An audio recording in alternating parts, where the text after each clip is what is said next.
what happens is in a partner relationship, one partner tries to use it as a weapon against the other. And when money becomes a weapon, I don't want to say your relationship's doomed, but it's not likely to end well. Welcome to Your Intended Message, the perfect place for leaders and promising professionals who want to convey the intended message for greater success. Every week, we interview experts who address the challenges and best practices to deliver your message effectively. That might be one-to-one, one-to-few, or one-to-many.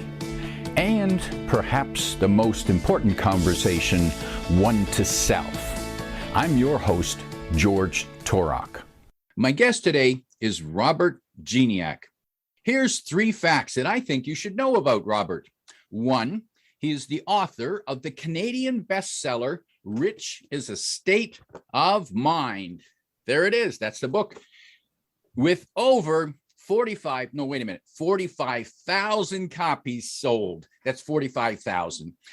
2, he is passionate about helping people think differently about their personal finances. And I think the key word there is actually think. And 3, he drives, he's a frugal guy. He drives a 2010 Dodge Journey with currently 74,900 kilometers on the odometer. 374,000 kilometers. That's a lot. So clearly he's not changing cars every year. Robert Gignac, welcome to Your Intended Message. Thank you very much, George. It's great to be here with you today.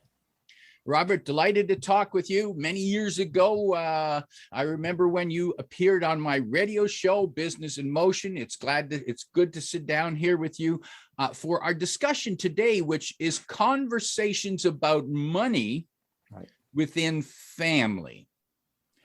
It's an interesting area, George, because it's something very few people want to talk about, because money is an emotional issue for so many people. And it's easier to talk about sex, talk about politics, talk about religion, than it is to actually talk about money. Yet some of the fundamental discussions we ever have with our children, with our partners, or with our parents all seem to center around it, yet nobody wants to talk about it. And that's true. And I find it ironic that those other topics, politics, religions, and sex, those are extremely emotional. And yet money, by its nature, should not be emotional. Yet it seems to be emotional when it comes to family discussions. Why do you think that is? I think, George, because in the families we were raised is where we get our foundational education about money. We learn it at home. The school systems across North America do a horrible job at teaching kids anything about money. So what we learn in the home, which is great if our parents had a good foundational education in money. If our parents did good things with money, odds are pretty good we're going to as well. But if our parents didn't do good things with money or didn't have that foundation for doing better things, it's hard to impart that to your children. And then the kids don't grow up with the proper messages or with the advantages of understanding that money is just a medium of exchange. There's nothing to be emotional about with it, yet for so many of us, and it's not just with kids and parents, it's with our own parents as well. Money remains an emotional issue in 2021. Now, let's look at the parent to child thing. And I think about my upbringing.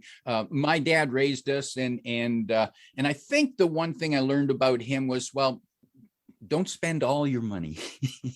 It's a good lesson, George. Spend less than you have. Yeah. When parents are talking to children about money, the intended message generally is very basic. Don't spend more money than you have. Put some away for a rainy day. That seems to be the fundamental and it's a good one. Now, you and I are of the same age demographic. So when we Old grew guys. up, old guys, when we grew up, we probably had the traditional piggy bank, right? Or sometimes it was an old coffee can or whatever it was. And we would take change, pennies, nickels, dimes, quarters, and we would put them in the bank. We would put them away. That fundamental lesson today is really, really hard to give to children because there is no change, right? We don't carry cash and we don't carry a pocket full of coins the way we did 35, 40, 50 years ago. Everything's done tap, tap, tap with the little green card or the blue card or the red card. And it's what I tend to call frictionless spending. You don't have to hand money over. You don't get any change back. You just tap and go. And when you do that, it's like you're not spending money at all. So when parents are trying to impart this to children, it can be a difficult concept. And we need to get them to understand, where does money come from, right?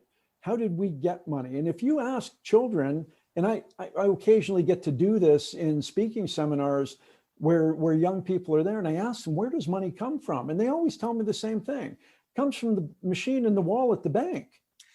You know, you put a card in and money comes out. Well, yes, that is where it comes from at the bank, but where does it come from? i.e. working for money and having a job and earning money, and the issue that the government wants some of your money. So taxes and all of these things come into the issue of, where does money come from? How do we teach those lessons to children? Because that intended message that we give to them is something they will carry through for pretty much the rest of their life. Once we get that ingrained, it's hard to rewire later on. So it's very important as parents that we give the proper message to our children so that they're comfortable with money. And I think that's where the emotion comes from, George. Sometimes we're just uncomfortable talking about it. If our kids see us uncomfortable talking about it, they go, oh, there must be something here. This must be something mysterious I'm not supposed to know anything about. And I'm still wondering why that is, Robert. And if the concept that a parent should convey to a child is, hey, you got to work for money. You get a job, or you run a business, or maybe you have enough and you actually invest. But it starts out with you working. And why is working such a dirty topic? I'm not so sure that the concept of work is, but using money as exchange for labor, even within the family dynamic, right? Kids often have chores. They have to clean their room. They have to make their bed. They have to do the dishes. They have to cut the lawn. And often they're given an allowance in exchange for that work, which sets up the dynamic that, we all get to as we get older. We go to school, we graduate, we go out into the working world, and we offer up our services to an employer who in turn gives us money for what we're doing. And that can be a great lesson to learn early, because and we have all these concepts, money doesn't grow on trees. No, I'd love to find a money tree. I haven't seen one. If I ever see one, I will probably take a few bills off it and tuck them in my pocket. But these messages that we impart to our kids are critically important because they will carry them around for a long, long time. And if you were able to have the perfect conversation between a parent and child, what would be the 1, 2, 3 key lessons that parent should convey to that child? I would want them to convey that money is important. It has value. You need to take care of it and not spend it frivolously. But you also need to give some away, so that the concept of charity and giving needs to be ingrained early.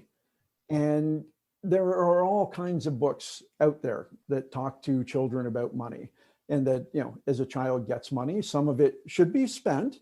You earned it, you get to spend it on whatever kids spend it on.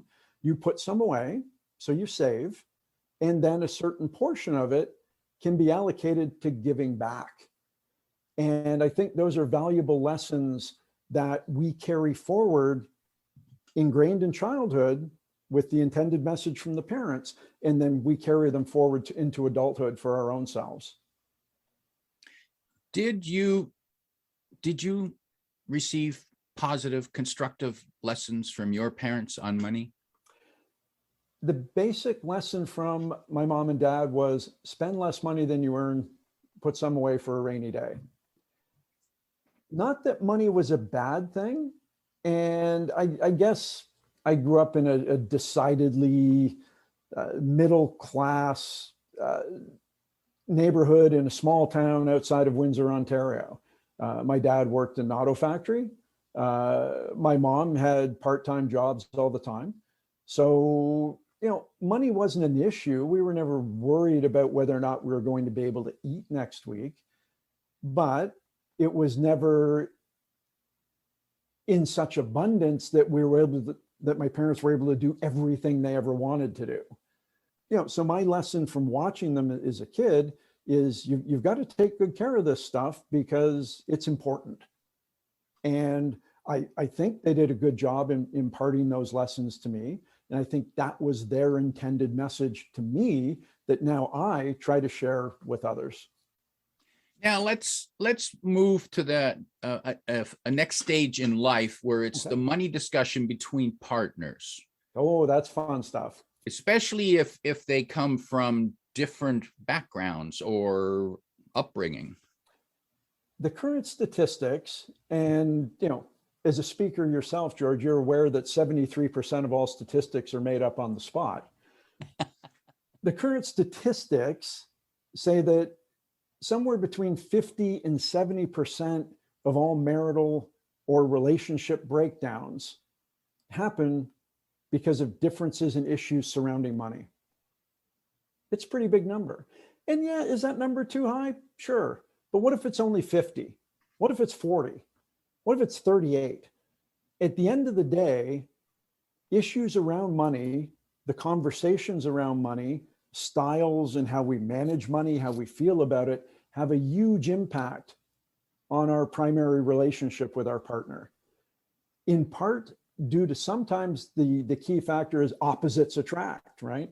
So you have a spender attracted to a saver. And in those situations, the conversations get very, very difficult because, you have a small difference of opinion is manageable, but big expectations around emotional issues about money then tend to blow up relationships. And if you were advising partners on that conversation, how to keep it civil, how to keep it productive, what advice have you given, would you give? The advice I would give, and it is of no help to anybody in the middle of one of these arguments. The advice I give is to people in the early days of their relationships, is have the money discussion and talk early. Not first date early, but early. Before you get down that path of planning a future and talking about, whether or not we should buy a condo or a house, whether or not we want to travel more, whether our lives are going to be about stuff or about experiences. Those conversations, George, are critical to setting the foundation for a good, healthy relationship. Because when money becomes an issue, what happens is in a partner relationship, one partner tries to use it as a weapon against the other. And when money becomes a weapon, I don't want to say your relationship's doomed, but it's not likely to end well. Money sounds powerful. We can now weaponize money. And so that's interesting. So early in a relationship, and on those, and perhaps they should add these to those dating apps. Some questions to ask are, do you prefer stuff or experiences, condo or house, rent how much or buy? How much student debt do you have? How much Aha. credit card debt are you carrying? A comment about what was your earliest experience or memory about money? Because if a child were to grow up in a home where money conversations were difficult and money was extremely limited, their view on money and relationships is going to be radically different than someone who didn't. And it's not to say that these partners can't exist in a relationship, even with different styles and different attitudes. We don't all have to be the same about everything, but money is a key one that you kind of have to be on the same page. You don't need to be in the same line, but you need to be somewhere on that same page in order to, make it work for you with your partner. Robert, where have you seen or have you heard where if you got partners with opposite views on some aspect of money that was the difference was insurmountable, they just couldn't overcome? What is a typical, if you're here and I'm there, which just we're not going to work out? If a partner relationship gets to that point, George, I don't want to say it's doomed. I'd hate to say any relationship is doomed, but it's probably not going to work from that perspective, just because it becomes a wedge in the relationship, and many couples can't overcome it at all. We've seen this you even see this with friendships, let alone partnerships. If you've got a circle of friends and there's always one friend in the group who's always a few bucks short, yet the group always wants to go out and grab a burger and a beer, back in the days when you could do that. That one person in the circle is always like, oh God, they want to go out again, or they want to go here. It's like, I don't have the money to afford to be able to do that. Yet they will rarely open up to the group, even though they're tight friends, right? They've been friends since university days, maybe 20, 30 years. Goes back to the emotion, the things we learned in childhood. We don't talk about money, that even if I'm having an issue. And this is where in partner relationships, money issues get swept under the rug. And sometimes a partner, if they're at odds with their partner, they go and buy something. And what do they do with it? They hide it, right?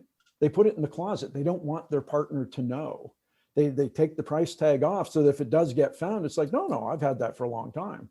You've just never seen me wear it, or you've never seen me use it. And that has to be a horrible situation to be in a partner relationship. What Ferrari in the garage? What are you talking about? Right, Robert, what might be early in a relationship, what might be a good non-threatening question to ask a potential partner to get some feel about where they stand on money? I think asking a potential partner, what is your earliest memory of money, and what is the biggest lesson your parents taught you? Because if they say, my parents taught me absolutely nothing about money and we never talked about it as a family, I can assure you they're never going to talk to you about it either, right? It's just what they know. And we tend to perpetuate that. Doesn't mean we can't learn new stuff, doesn't mean we can't develop new and better behaviors, but the messages we convey about the emotion around money, they start early and we carry them for a long time. Now, Robert, let's move on to another type of family money discussion. And I don't know which one of these would be the most difficult one, but this is one certainly that I'm not looking forward to, and it's child to elderly parent. I am already there, George. My father is going to be 81 years old this year, and I help him with a lot of his personal financial stuff. Is an only child. It's kind of my job, but I found out, and this is something I think is great for children of our age to talk to our parents about. I found out when my mother passed away in 2017 that my father knew absolutely nothing about money. He didn't know about the bank accounts. He didn't know how much money they had in the bank as a couple, because money and managing all of that was my mom's thing. And then mom passed away. And now it has to become dad's thing, right? And I spent a lot of time trying to help educate him, and have enjoyed the process, although I found it frustrating at times, because we want to take care of them.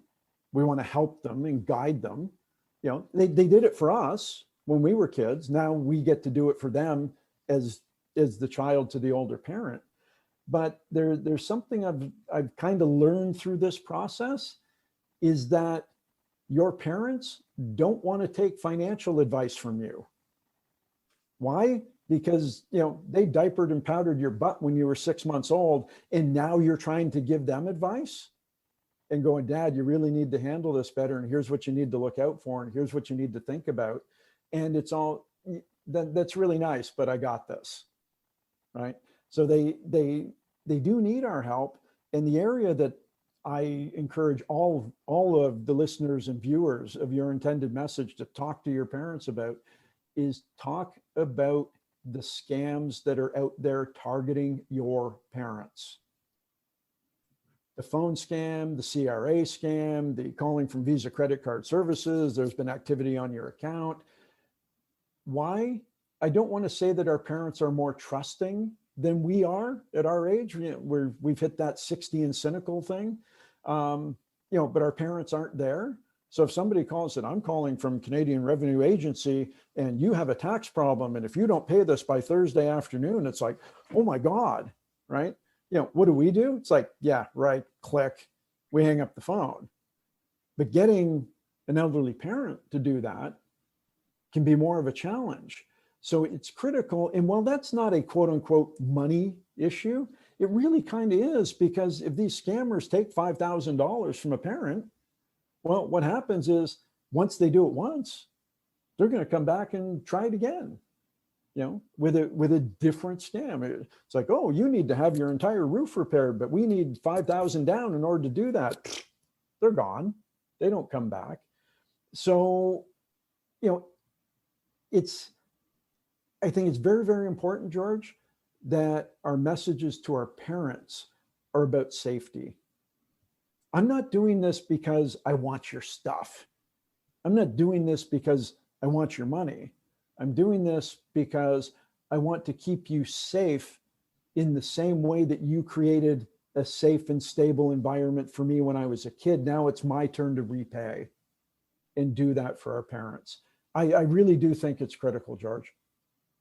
Now, I find that insightful what you just said there, Robert, that maybe the approach is, because I can't imagine if I were to approach my dad and say, Dad, I'm going to give you advice on your money. And he, you know, he has his own investments as well. So he's got some savvy.